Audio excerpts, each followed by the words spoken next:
Entre 1933 y 1945, el gobierno alemán, liderado por Adolf Hitler y el partido nazi, llevó a cabo la persecución sistemática y asesinato de los judíos en Europa. Este genocidio es ahora conocido como el Holocausto. Este régimen también persiguió y asesinó a millones de personas que considera política, étnica o socialmente indeseables. Además de la población judía, los enemigos políticos, a las personas con discapacidad, a los Roma y Sinti que conocemos como gitanos, y a quienes considerara opositores o negativos a dicho régimen. El objetivo central del día de hoy es recordar la pérdida de tantas vidas, celebrar a aquellos que salvaron vidas, honrar a quienes sobrevivieron, a quien saludo en este momento, gracias por estar aquí, y contemplar las obligaciones de todos nosotros, los que estamos aquí, los vivos, los que hoy habitamos este mundo y estamos también en este recinto. Cada año, en esta fecha, el Museo de Memoria y Tolerancia rinde homenaje a las víctimas de la persecución nazi y crea conciencia sobre la historia del Holocausto, sus causas, su impacto en muchas partes del mundo y sus consecuencias para nuestras sociedades actuales.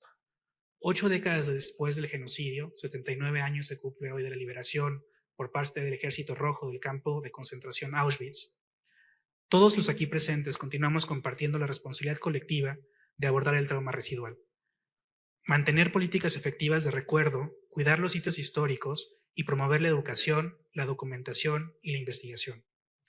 Este evento también reafirma la Declaración Universal de los Derechos Humanos, en que proclaman que toda persona tiene todos los derechos y libertades enunciados en ella, sin hacer distinción alguna por motivos de raza, religión o de ninguna otra índole. Buenos días a todos y a todas. El Museo de Memoria y Tolerancia e Instrumentos de la Esperanza les dan la más cordial bienvenida a esta ceremonia. Me voy a permitir presentar brevemente las autoridades que esta mañana nos acompañan. Milly Cohen, vicepresidenta y cofundadora del Museo de Memoria y Tolerancia. El excelentísimo señor Wolfgang Dold, embajador extraordinario y plenipotenciario de la República Federal de Alemania en México. La excelentísima señora Einat Kranz-Neiger, embajadora designada del Estado de Israel en México. Y también tenemos invitados especiales como el subsecretario para Asuntos Multilaterales de la Secretaría de Relaciones Exteriores, el señor Joel Hernández. Estamos esperando a un orador más que les presentaré en su momento. Bienvenidos todas y todas y otras identidades aún no nombradas. Muchas gracias por acompañarnos. A continuación, Milly Cohen, vicepresidenta del Museo de Memoria y Tolerancia, nos dará la bienvenida y nos dirigirá un mensaje. Adelante, Milly.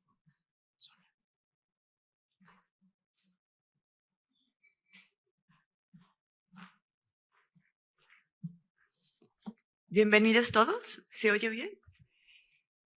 Y bueno, también yo quisiera dar la bienvenida en especial, nos honra mucho que esté aquí con nosotros el embajador de Alemania, Wolfgang Dold, la embajadora de Israel, Einat Kranz, Joel Hernández García, como bien mencionan, un invitado especial, el subsecretario para Asuntos Multilaterales de Derechos Humanos de la Secretaría de Relaciones Exteriores, Elías Achar, presidente del Comité Central, la doctora Vivian Biskin y la licenciada Miriam Feldman, a quienes les agradecemos enormemente que nos hayan hecho como les decía yo ayer, esta responsabilidad compartida por los instrumentos de la esperanza que tienen un simbolismo enorme, porque van a ser tocados también por Álvaro y Boris Castellanos, nietos del coronel José Arturo Castellanos, quien salvó 13,000 vidas judías durante el Holocausto y nos van a acompañar aquí hoy.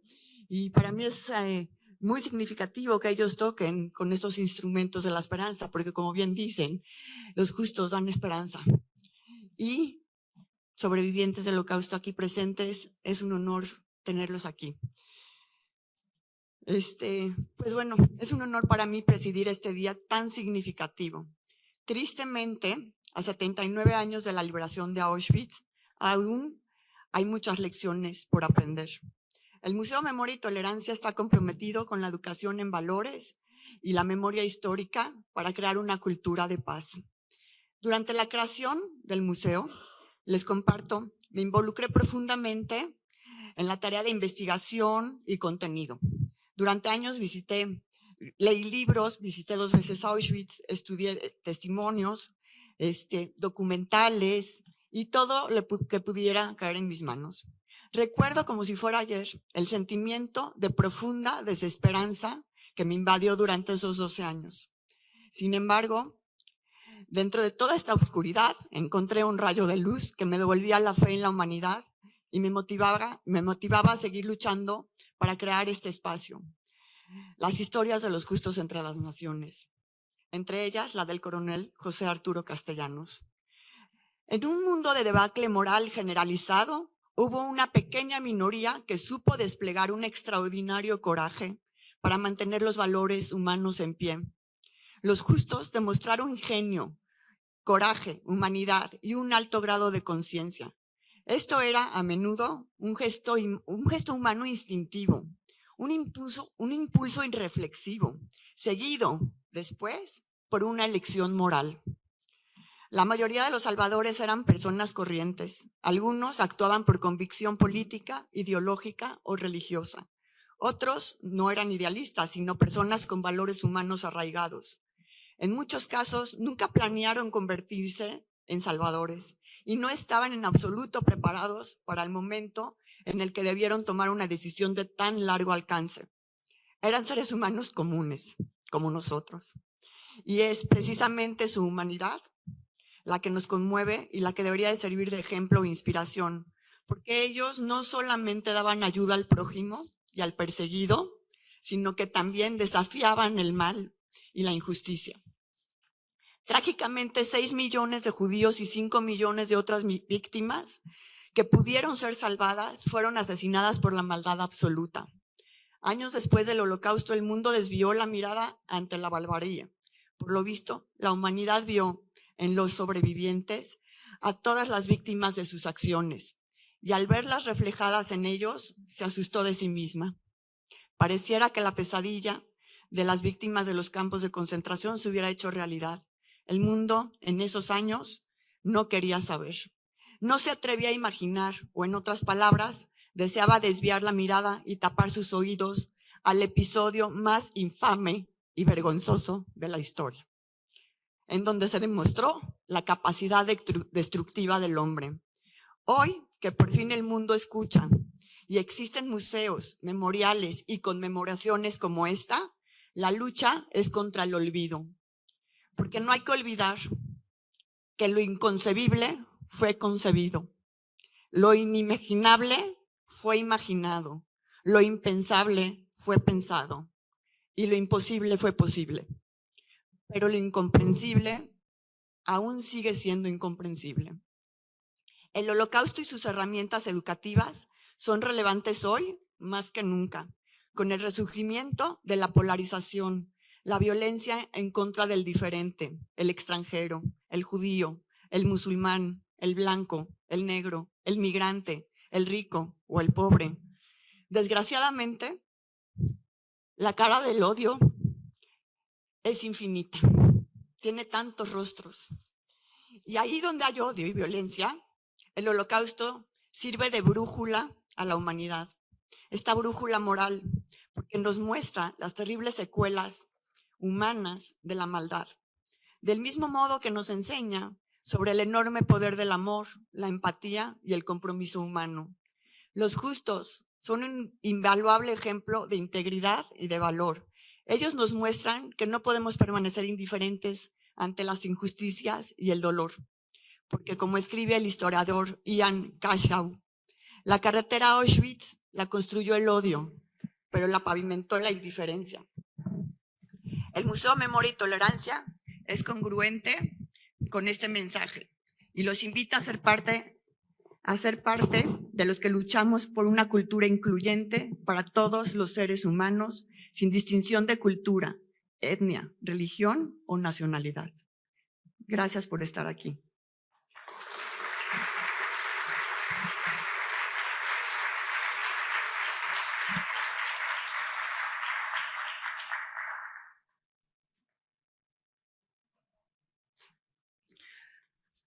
Muchas gracias, Mili, por tus palabras. Le pediría ahora, por favor, al excelentísimo señor embajador Wolfgang Dold que nos dirija, por favor, un breve mensaje. Adelante, señor embajador.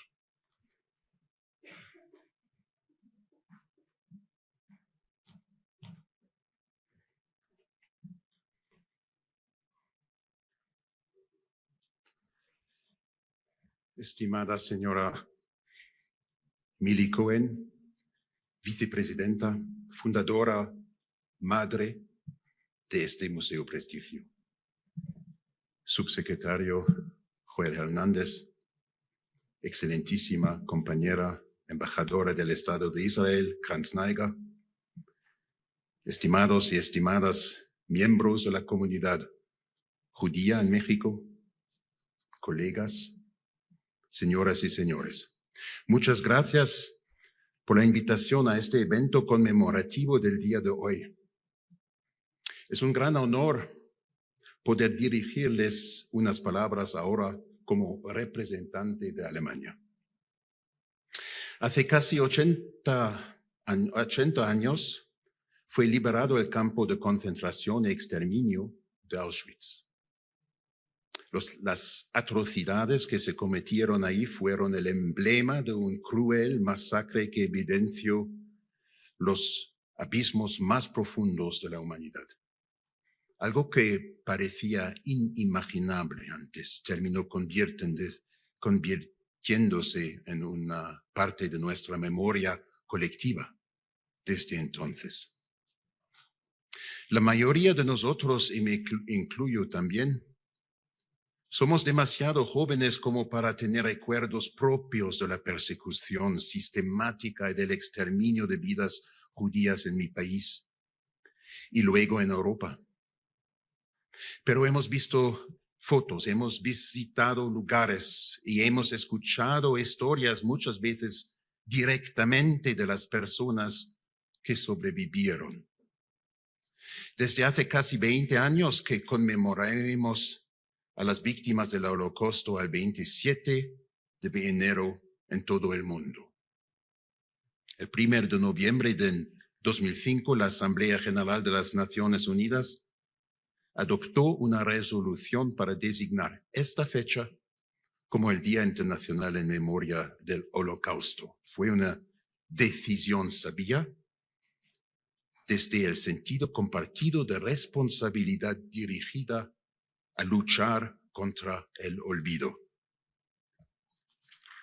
Porque a pesar de los horrores inimaginables, recordar se está volviendo cada vez más un desafío.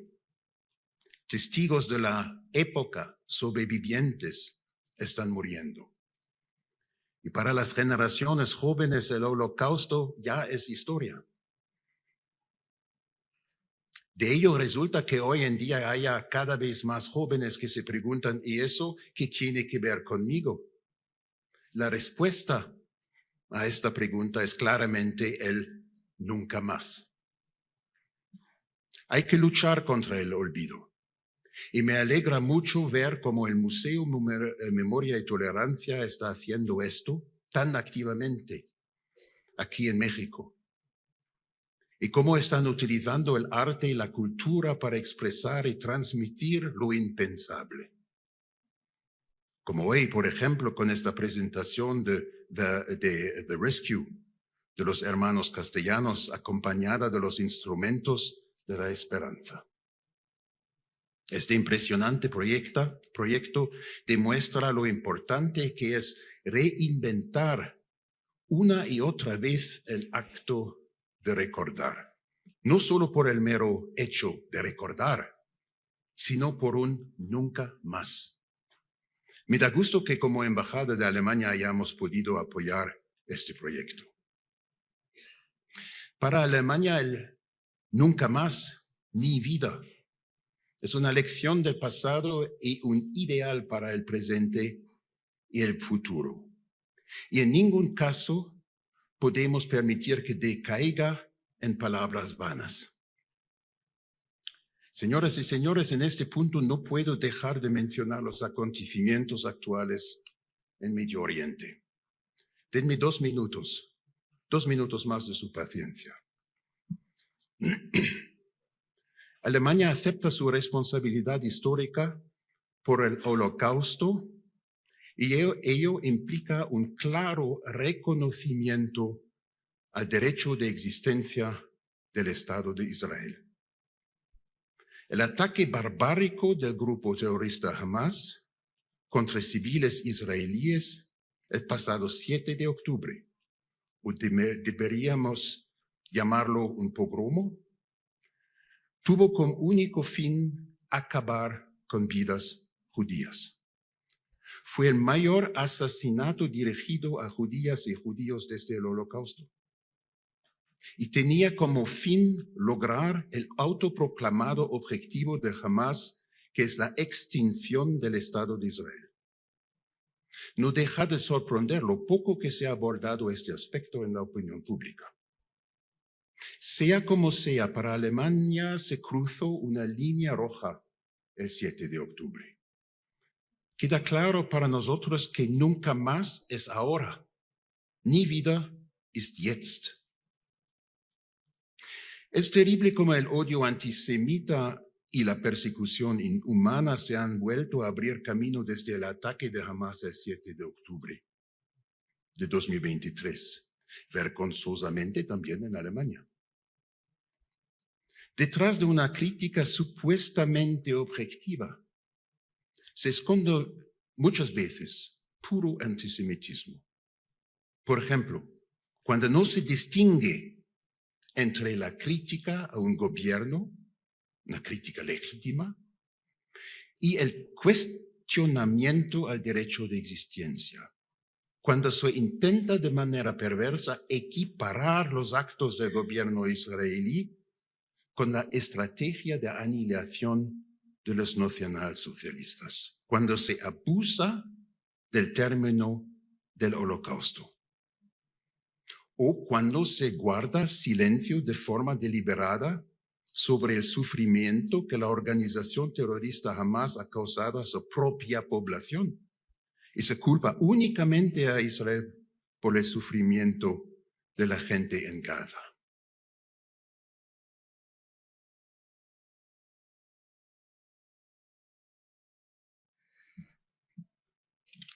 Señor embajador, gracias por sus palabras. Le pido a cabina, por favor, que me ayuden a presentar el video Preguntas que perduran.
Películas, memoriales, investigaciones, expresiones artísticas. Esto y más se ha hecho a lo largo de los años, no únicamente para recordar, sino sobre todo para evitar que en ninguna de sus dimensiones se vuelva a repetir.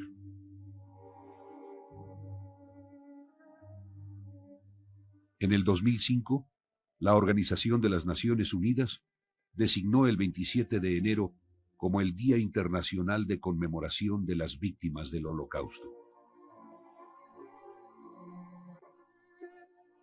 El Holocausto es parte de la historia de la humanidad y como tal, nos corresponde a todos aprender de la experiencia y luchar por un mundo más justo.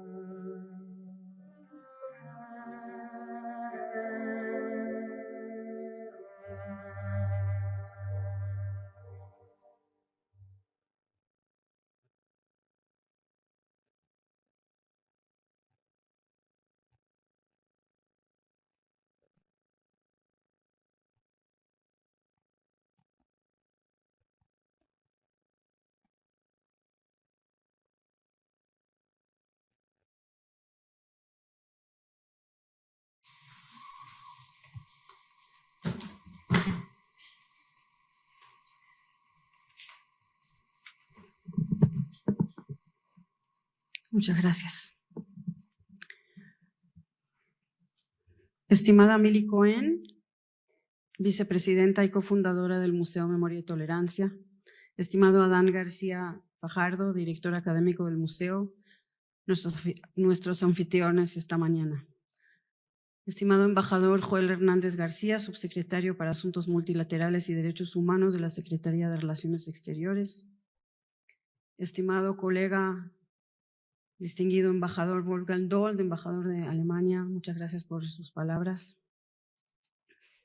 Estimado licenciado Elías Achar, presidente del Comité Central de la Comunidad Judía en México.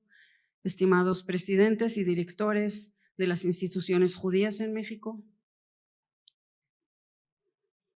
Saludo con gran gusto a las fundadoras de Instrumentos de la Esperanza, a Álvaro y a Boris Castellanos, nietos del coronel José Arturo Castellanos, junto entre las naciones de la República de El Salvador, y a los miembros y representantes de Instrumentos de la Esperanza. Amigos todos presentes aquí, Shalom, buenos días. En mi calidad de embajadora de Israel en México, les agradezco a todos estar aquí.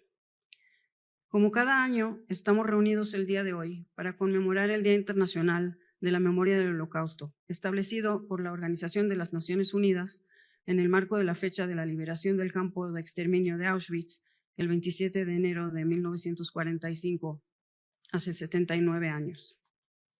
Este día tan importante en la agenda mundial tiene como principal intención hacernos reflexionar, además de recordar a las víctimas, sobre lo sucedido hace poco más de 80 años en Europa.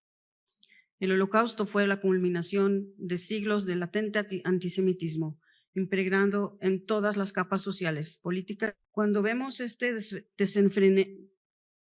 desenfrenado fenómeno que ataca desde los centros de enseñanza y universidades de primer nivel, donde son los jóvenes los principales instigadores, debe hacerse un llamado de atención muy enérgico, porque son estos jóvenes los futuros líderes del mundo. Este debe ser el nuevo desafío. Aceptar que el antisemitismo va en contra de todos los valores liberales democráticos y va en contra del futuro de la humanidad.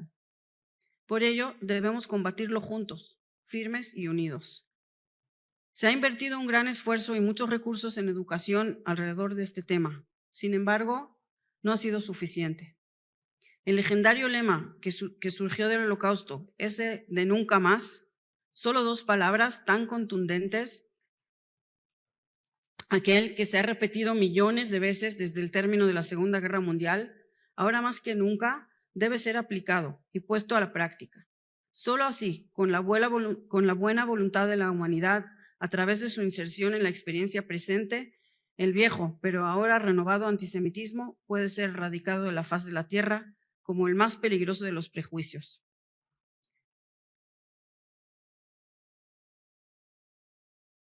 Excelentísima embajadora, muchas gracias por sus palabras. Esta es su casa y su espacio. Le voy a pedir al señor Elías Achar, presidente del Comité Central de la Comunidad Judía, que nos regale unas palabras, por favor.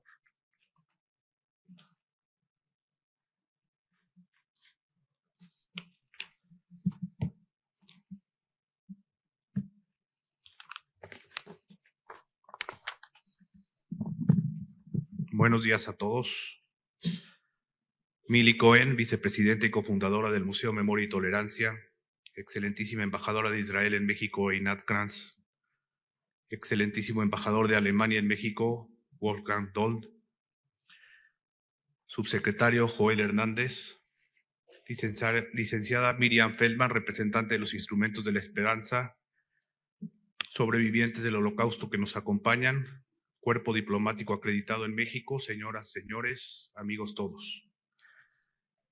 El Día Internacional de Conmemoración del Holocausto es un día donde debemos reflexionar una vez más sobre la necesidad crítica de educar al mundo sobre los horrores de la Shoah, el genocidio del pueblo judío a manos de los nazis.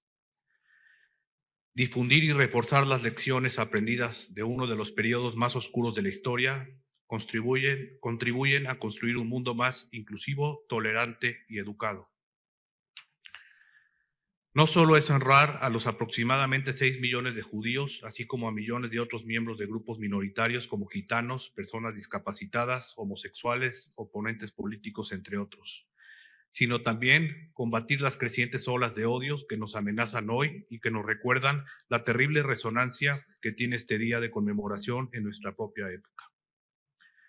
Lamentablemente, el antisemitismo que provocó el asesinato masivo de gran parte de la población judía en Europa no terminó con los nazis.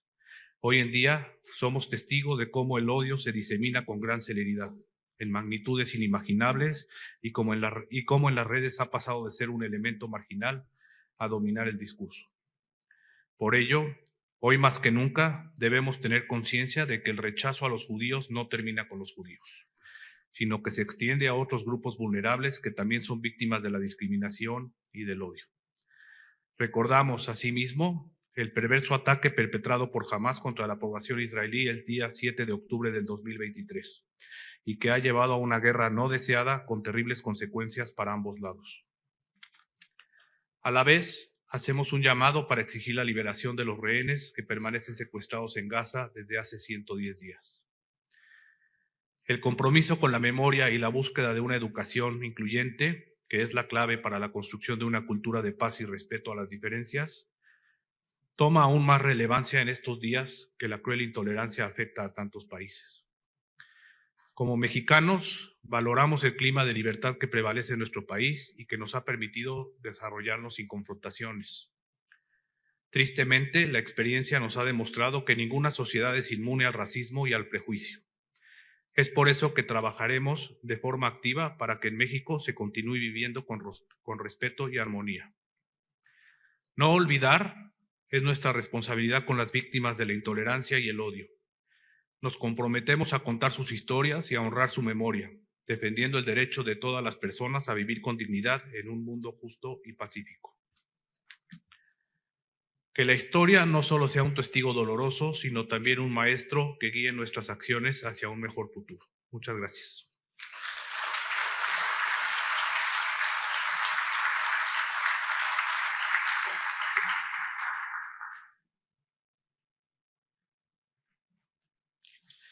Señor Elías Achar, muchas gracias. Lo escuché citar, parafraseando a el honorable Jonathan Sacks: el odio contra los judíos nunca termina con los judíos.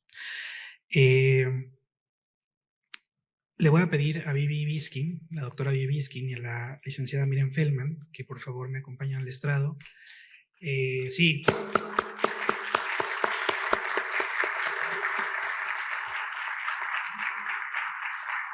Dentro del marco de la conmemoración y la memoria nos van a contar de un trabajo de vida que el museo está el día de hoy heredando. Entonces, por favor, adelante, el foro es suyo.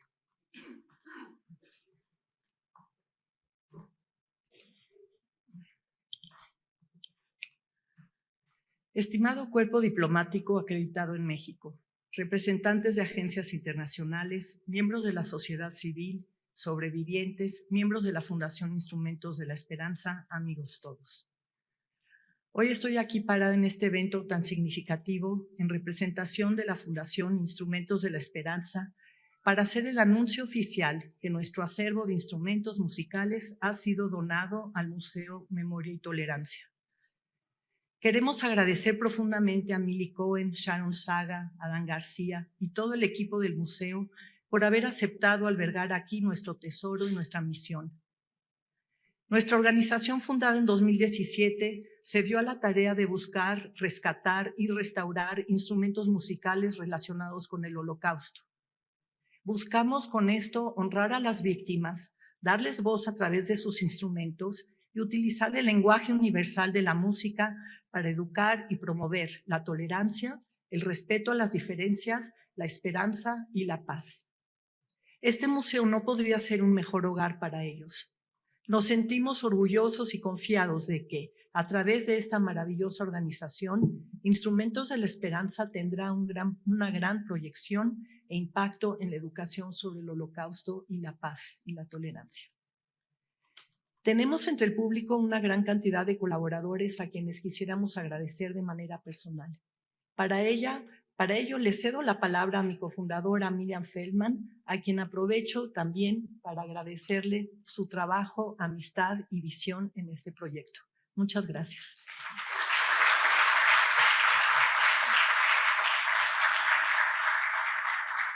Gracias, Vivi. Yo quiero aprovechar este emotivo momento para agradecer y reconocer a todas las personas que nos apoyaron en este gran proyecto. Primero que nada, a mi nieta Gabriela Milstein, ya que ella fue el motor y el detonador para iniciar esta fundación. A Jaime Feldman, Vivian Biskin, Raquel Feldman, Alejandro Rubinstein, Adela Smeke, Anita Feinsohn, a todo el equipo de EPIA encabezado por David Ramos, Maribel Trejo, David Fonseca y todo su equipo, a Paul Nerubay, Lorena González, a la Keilash Kenazi y al Centro Comunitario Ramat Shalom Shimshon Feldman, a nuestros colaboradores y miembros de la Fundación, a nuestros patrocinadores, en especial a Jaime Feldman, a Elías e Ivonne Dansmanas, Bernardo y Eva Lichstein, y por supuesto a las personas que nos apoyaron prestando o donando sus valiosos y queridos instrumentos, a la familia Plum, a la familia Podolska Schweitzer, a la familia Litvak Cooper, a la familia Gottfried, y a todos los familiares y amigos que siempre estuvieron presentes en todo momento, motivándonos y apoyándonos. Sepan que todos ustedes, desde sus trincheras, fueron un elemento importante e invaluable para lograr nuestras metas. Muchas gracias. Cierro con un pensamiento muy significativo y emotivo para mí. Un ganador es un soñador que sabe compartir sus sueños. Y estos sueños los estamos compartiendo con ustedes y con el Museo Memoria y Tolerancia. Los invito a que escuchen estos instrumentos desde sus mentes y sus corazones. Muchas gracias a todos.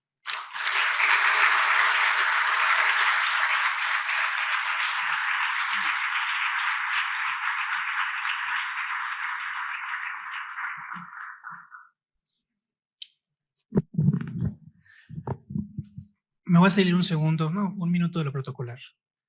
Ustedes, a lo mejor, me gustaría contarles algo. Soñar y seguir soñando y en ese sueño encontrar junto a otras personas la capacidad de crear es algo que sucede pocas veces en esta vida y parece un milagro. Yo me uní al sueño de dos grandes mujeres, de Milly y de Sharon. Estoy de alguna manera haciendo un puente para que ese sueño que Miriam, que Vivi y muchas otras personas que están aquí hoy pueda seguirse construyendo. Pero también, a lo mejor ustedes no lo ven, pero afuera hay 500 niños que vienen hoy, que no saben lo que es el Holocausto y que se van a ir teniendo una conciencia diferente. Que cuando hacemos esto, ustedes aquí, ellos allá y todo lo que el museo además hacia afuera, estamos construyendo un puente de entendimiento, una capacidad de reconstrucción en resiliencia, una memoria que sea el dique contra las injusticias, contra la violencia, porque el museo es un puente que trasciende esos muros. Muchas gracias por estar aquí, muchas gracias por su tiempo, por su energía, muchas gracias por confiar en nosotros, Instrumentos de la Esperanza, a todos los que están acá. Y muchas gracias al cuerpo diplomático por ser parte también de este sueño, a los sobrevivientes que me honran con su presencia, a todos nosotros, que su esfuerzo se mantenga también a través de nuestra tarea. Y bueno, pues muchas gracias. Con eso terminamos el acto protocolar y damos paso a la parte cultural. Le doy la bienvenida a los hermanos Castellanos, nietos del coronel Castellanos, que con su actuar salvó a más de 13,000 personas. Y es un acto muy especial porque además de que los nietos de los justos que traen con ellos su esperanza y los músicos y la obra se están tocando instrumentos de la esperanza. Hay una cosa más, discúlpenme esta cuestión protocolar. Hoy también es un día de compromisos y en ese compromiso el museo actúa constantemente. Tomamos la colección de instrumentos de la esperanza, pero también hoy logramos la firma, y si me ayudan con la foto, por favor, finalmente del primer programa de estudios con reconocimiento de validez oficial en México sobre el Holocausto, que está a punto de lanzar la Universidad de RT en conjunto con Benay Berit, la Universidad Hebraica y el Museo de Memoria y Tolerancia. Y este compromiso del museo se mantiene y es todos los días. Ahora sí, si no está lista la foto, la ponemos al final. Álvaro, Boris, el foro es suyo.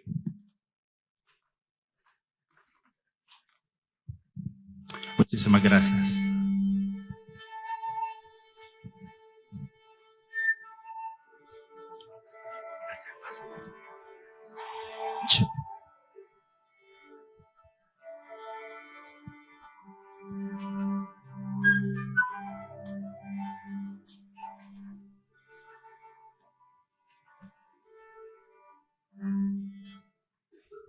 Bueno, solo voy a decir una cosita rápida. Hablando de compromisos, ayer nos hicieron una entrevista para las Naciones Unidas de una obra que tienen ellos de siempre promover este tipo de programa como tenemos esta noche, y les agradecemos a ellos. La pregunta que siempre surge es ¿cómo se siente ser nieto de un justo? Y hay muchos nietos, porque como sabrán, hay más de 23,000 justos en el mundo, no solo es el coronel Castellanos, muchísimos. Muchos de ellos, yo digo, que corrieron su vida primero, para ser nombrado justo, se tiene que comprobar que la vida de esa persona estuvo en peligro, o si no, no eres justo, ¿verdad? Y yo diría que entre los justos hay personas que tal vez salvaron solo una persona, pero esa persona que salvaron estaba en su casa. En el caso de mi abuelito, era un consulado que daba unos documentos no autorizados y tenían un poquito de firewall, ¿verdad? Pero imagínense esas personas que en su sótano, en su closet, tenían una sola persona. La respuesta siempre es ¿cómo se siente? No se siente solo orgullo, sino que, como estaba hablando Adán, de compromiso. El compromiso de como somos artistas nos caía a nosotros hacer algo, ¿verdad? Cuando yo estuve en la universidad en Canadá, ayer recordé porque vi la medalla de Rigoberta Menchú en el Museo del Templo Mayor y me emocionó porque yo la vi hablar a ella a U of T en Toronto, ¿verdad?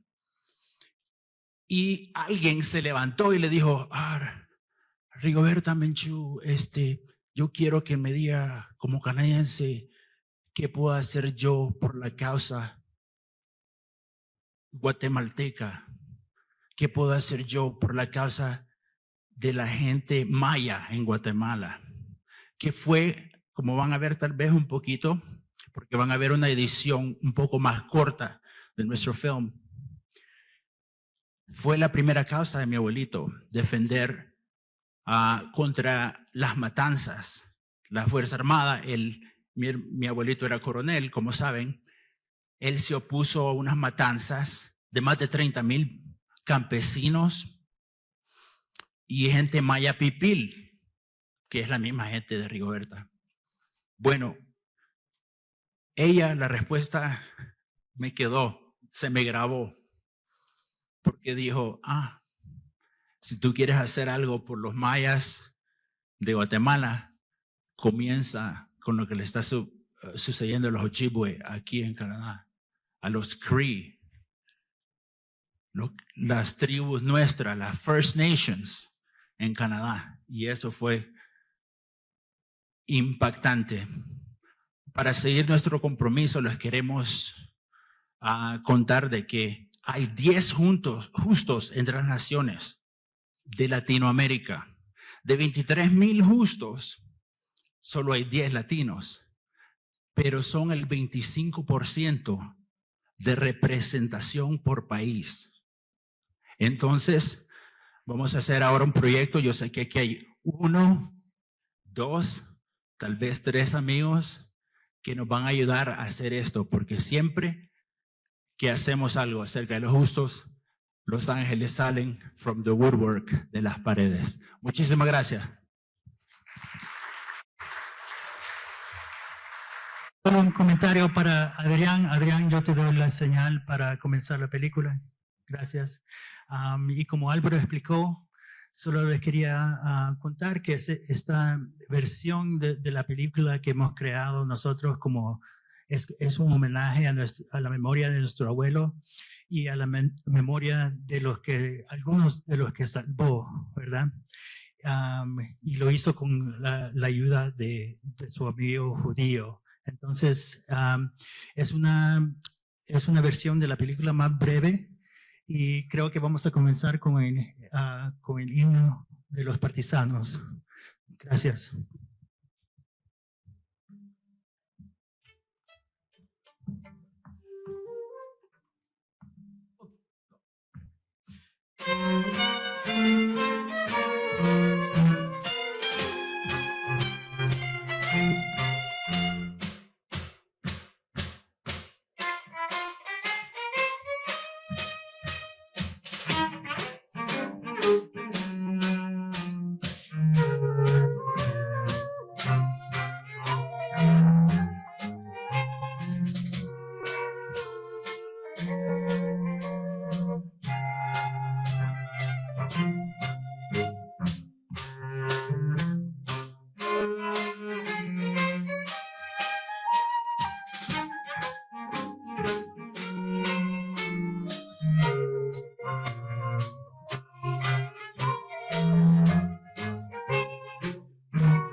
Originally, my name was Imre Mandela. And then when my father received the Salvadoran nationality, he added Mantello to Mandel, so it became Mandel Mantello.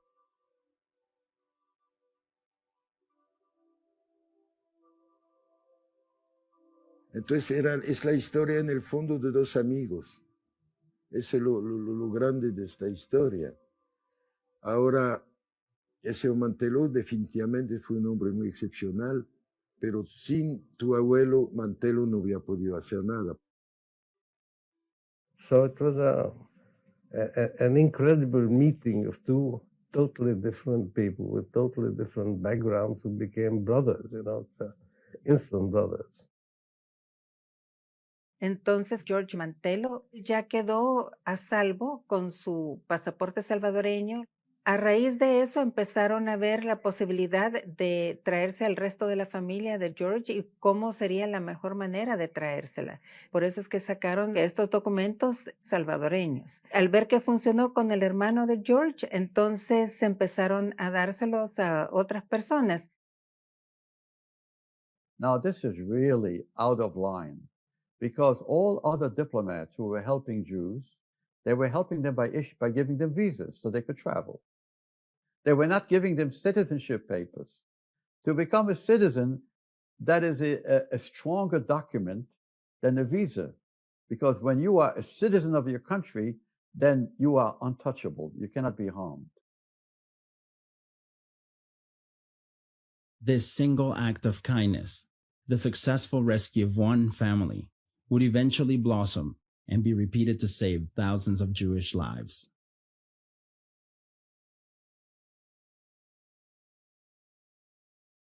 My name is Katharina Pollock, P-O-L-A-K. My maiden name is Soep, S-O-E-P. When people were arrested in Amsterdam and anywhere, the next day a truck would pull up, so all the houses were right away emptied, and the furniture went to Germany, and we are only one of two homes in Amsterdam that was not emptied out. So that's why it's had all been saved. And that's why I still have it. So we were, in many respects, very lucky. The main tragedy of the war is that my brother was picked up in a raid, reprisal raid in 1941, and was killed in Mauthausen, but he was 22. And I think my father never got over it. He died of a broken heart. He could never reconcile. Or who can, but never could live with that idea.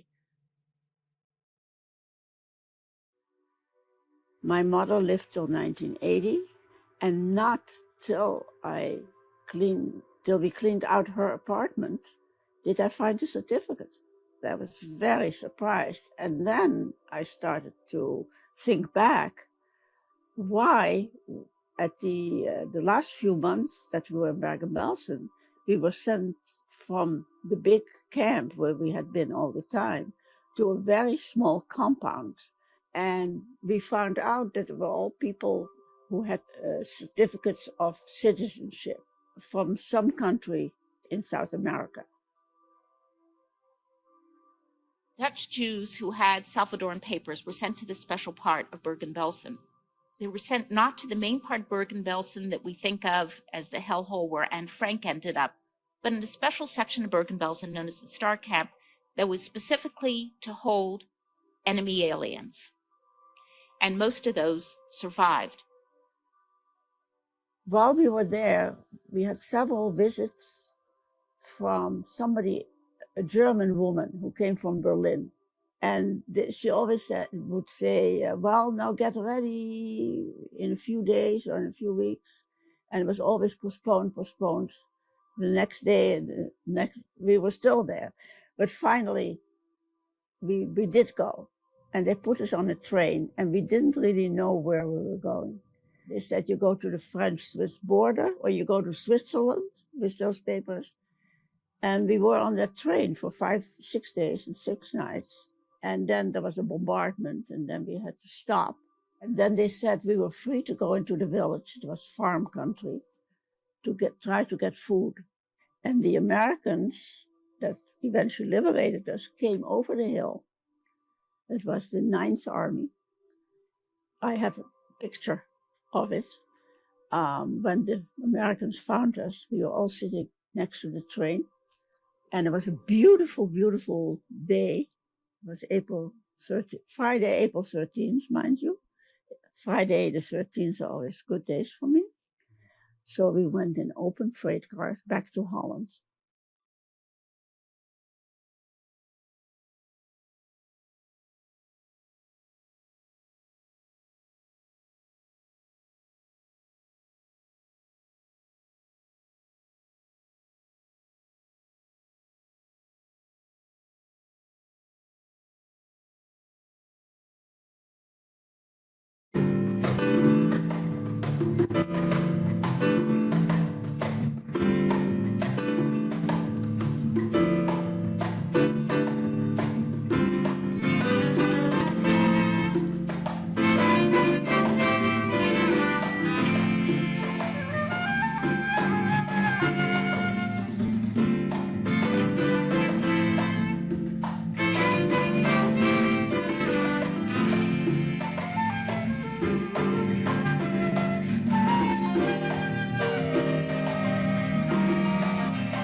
Y su madre murió en ese entonces, así que dejó a una recién nacida y a un niño de 2 años huérfanos. Entonces la hermana mayor de mi papá se hizo cargo de sus hermanos menores, así que papá fue criado por una hermana extremadamente piadosa, un padre también general del ejército. Yo creo que esa mezcla forjó en él un carácter en donde fue una persona organizada, fue una persona militar, pero al mismo tiempo era muy humano y muy espiritual. My grandfather was a soldier, which makes the fact that he saved so many that much more remarkable. He belonged to a long line of army men, graduated from military school in Italy, and loved his calling. Yet he was kept from exercising his military rank as punishment for his inflammatory writings against totalitarianism in his country. He stood up to the dictatorship of 1930s El Salvador and went on to defy fascism in Europe, to continue challenging his own government. He put his life, family, and livelihood in danger by first issuing visas in Germany and later by authorizing Salvadoran nationality documents to be distributed from Geneva throughout occupied Europe. This paper was not a travel document, but it had the power, when recognized, to prevent deportation and potentially save an entire family. Tragically, Mantello was too late to save his own parents in Romania. They were deported to Auschwitz before their Salvadoran documents arrived. They sent the papers with a friend of Montello, not a Gentile, called Manoliu, Romanian, and he went back to Romania with the papers. Nobody was there anymore. They were all gone. Nevertheless, Montello and Castellanos decided that maybe there are other people that are not gone yet. And they decided to make a little factory.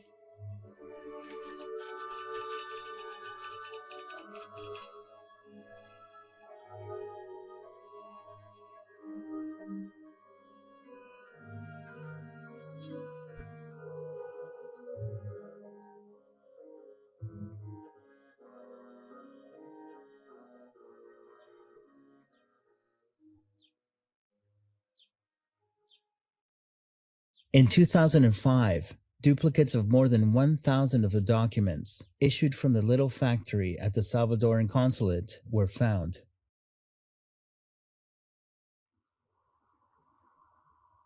They are now part of the United States Holocaust Memorial Museum collection.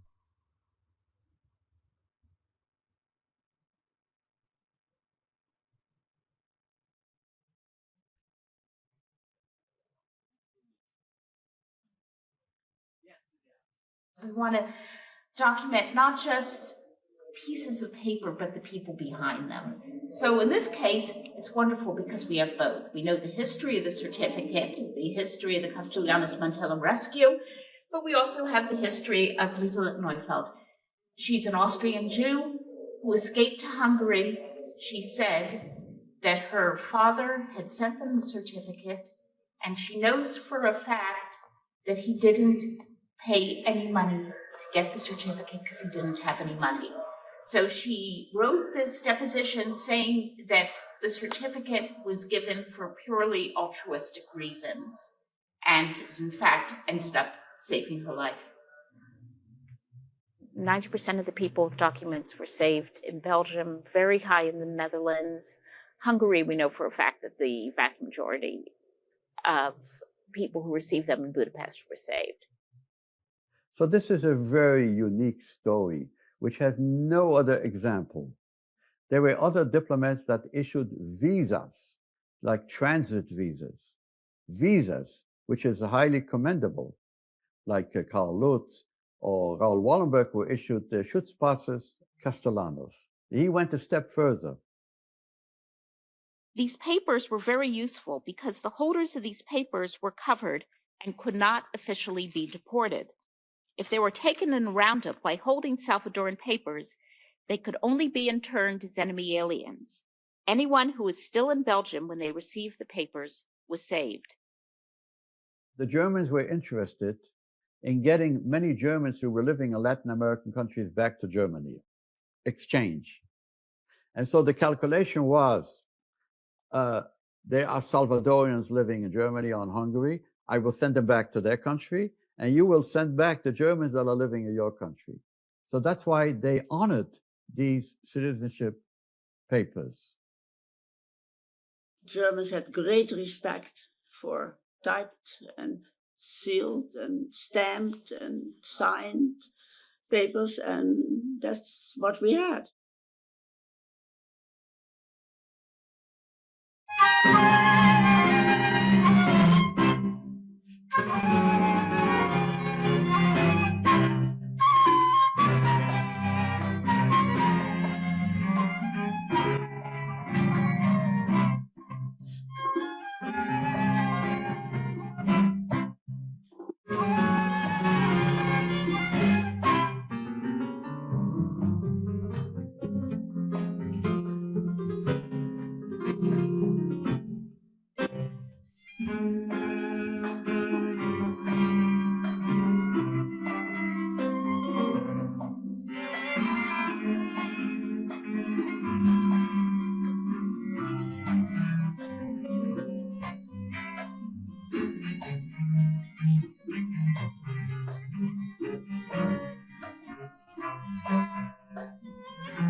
Mi nombre es Blanca Luz Castellanos, soy hija del coronel José Arturo Castellanos.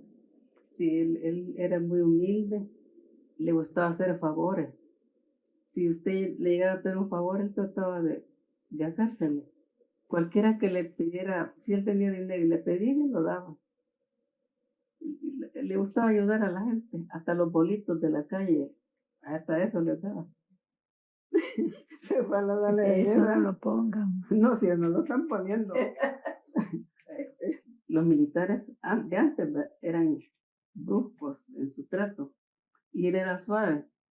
Ahí lo respetaban los soldados y lo querían, no era porque tal vez obedecían a otros por miedo, pero mi papá por cariño, porque él se lo ganaba. Soy Ivonne Castellanos y soy la 10ª hija del coronel Castellanos. Que mi padre era el hombre más dulce del universo. Cualquiera hubiera querido tener un padre así. No regañaba, no castigaba, y tenía una paciencia increíble. De las 3 cualidades que sobresaltan en el carácter de su padre, ¿cuáles son? La paciencia, la bondad y su humildad. Y el gran carisma que tenía. Sí.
After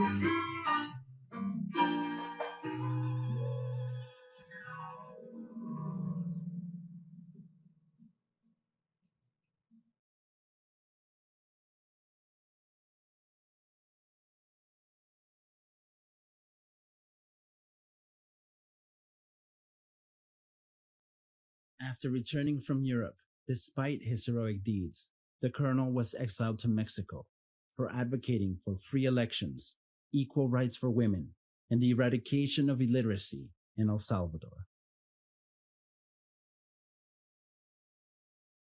Grandfather's rescue may have begun as a way to save his friend and to fight the policies of his government, but he also developed a special love for the cause of saving human lives. Él era modesto en su manera de ser, así que no alardeaba nunca ni sus conocimientos ni lo que hacía.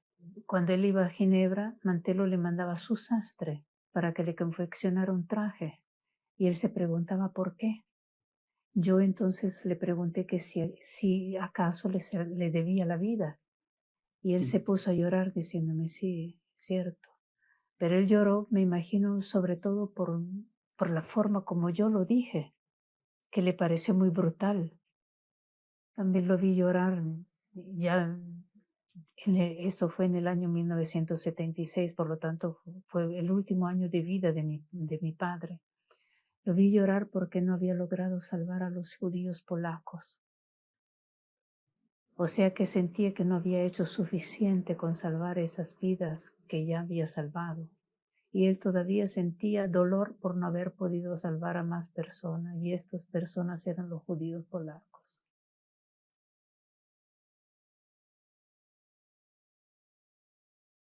Our grandfather left a great legacy that comes with great responsibility. To ensure that people never forget the power of compassion, as demonstrated in this story of a Jew and a Gentile that saved thousands of lives through their faithful and noble friendship. We want to truly understand not only his actions, but who he was and what motivated him.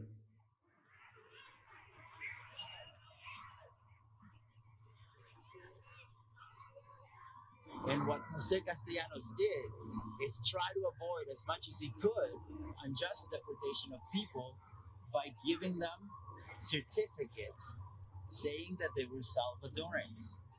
He's a peacemaker. We must all tell and retell the stories of all of the righteous among the nations so that younger generations have the courage to repeat their just and selfless acts again and again.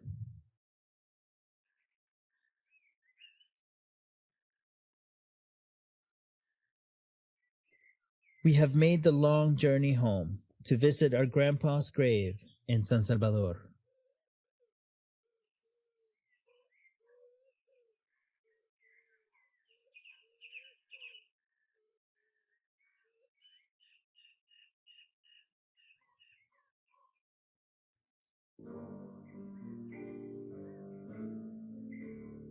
After visiting Grandpa for a while, we find the grave of our grandmother, the renowned Salvadoran pianist, Angelita Garcia Peña.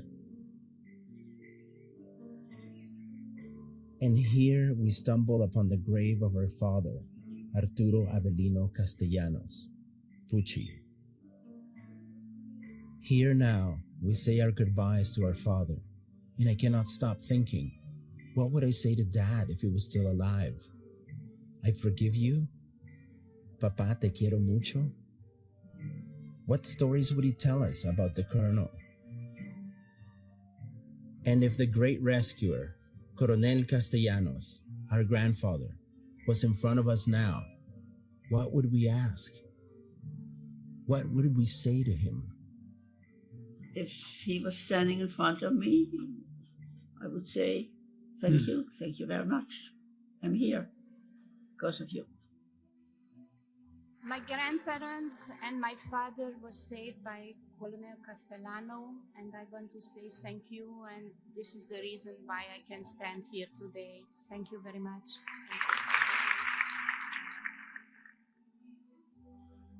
I would do what I usually did, you know, he was very chubby, and I usually gave him a kiss.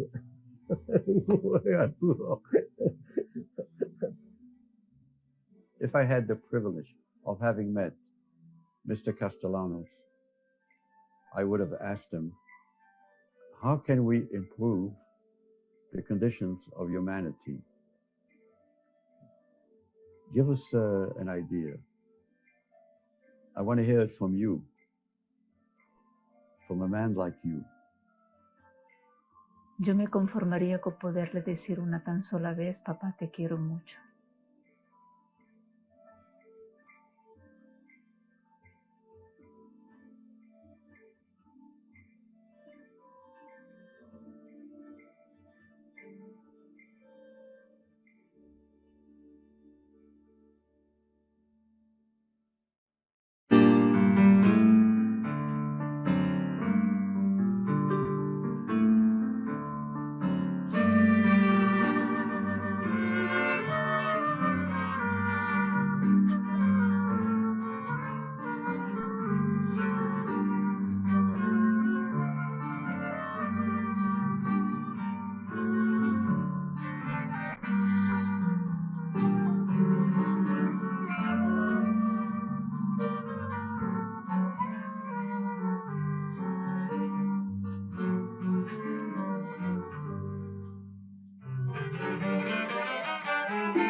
Muchas gracias a todos por haber participado de esta conmemoración. Gracias a los que lo hicieron posible. Gracias también a los apoyos de Cisco, de la Embajada de Alemania, a los coorganizadores, de alguna manera, Instrumentos de la Esperanza, con quienes hicimos este evento, por su tiempo, su energía y su paciencia. Gracias. Les recuerdo que Ana Frank, Notas de Esperanza, está abierta como exposición temporal, que durante estos días estarán Instrumentos de la Esperanza expuestos. Y bueno, pues muchas gracias.